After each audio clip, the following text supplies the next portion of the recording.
Join me weekly for Experience Galveston for ideas of what to see and do on beautiful Galveston Island. Today on Experience Galveston, we're visiting with Mary Jo Naschke at the Galveston Island Railroad Museum to learn more about why this museum should be on your bucket list. Mary Jo, for people that aren't familiar with the Railroad Museum, what's the history of this depot and the history of the Galveston Railroad Museum, and what can people expect to see here? Well, the Galveston Railroad Museum is the center for transportation and commerce in Galveston and has quite a very rich background in railroad. You'll see all the big names of railroad in the rail yard. And we're standing right now in the People's Gallery, which has the famous white sculptures, which are typical of the people that would be waiting for a train, and that's what you see here. And if you venture over to the telephone booths, which are right there, you can pick up the telephone and actually carry on a conversation with one of these people. So it's a lot of fun, and kids absolutely love it.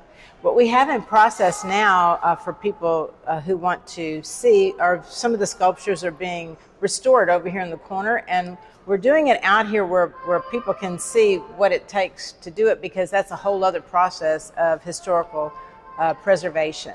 Well, and that's kind of a way, it's like listening in on people's conversations, and you're learning like what it would have been like to travel to Galveston during that era of train, and it's kind of like you're listening in to why they're coming and where they're going. It's such a fun experience here that's so unique to this museum. It is a whole lot of fun, and it does take you back to another era, a romantic era that was more carefree, I would say, given the time.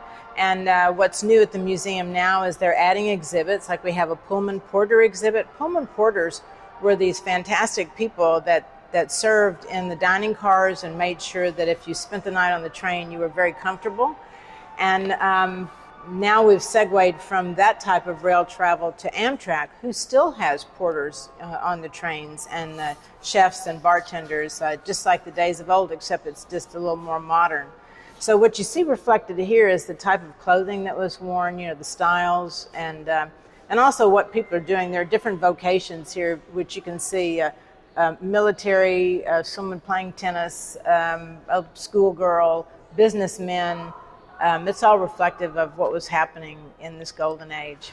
Well, and what types of rail cars are here that people can tour? They can tour just about, they have a mail car, which is the rolling post office, which is spectacular. And then they have, of course, the standard cars for carrying baggage, and a caboose that actually leaves the station regularly every 20 minutes, especially on weekends, and during spring break we'll be doing train rides daily. So that's always fun, and you go 2 miles up and 2 miles back, so it's a 4-mile ride, which is a lot of fun for people. And then we have what's of particular interest and new this year are the sleeping cars, specifically one named Bonnie Brook, who is for overnight. It can sleep up to 10, and just to see the deluxe accommodations is worth the tour, but to stay on it is fabulous, because it comes with concierge service, and you can stay on grounds, and it's situated in the middle of 5 acres of rail yard, so it's a lot of fun. And bring the family, take it for yourself, whatever, it's open. And then the parking is conveniently located right at the door of the Railroad Museum. And we're at the foot of the Strand, which is the heart of the entertainment district, so it's a lot of fun. Well, Mary Jo, this museum offers so much history and insight into train travel that most Texans haven't experienced. So thank you for sharing this. This definitely needs to be on everyone's bucket list to come to the Galveston Railroad Museum. Now, what year do you remember that the museum opened? This museum opened, as is right now, in 1982.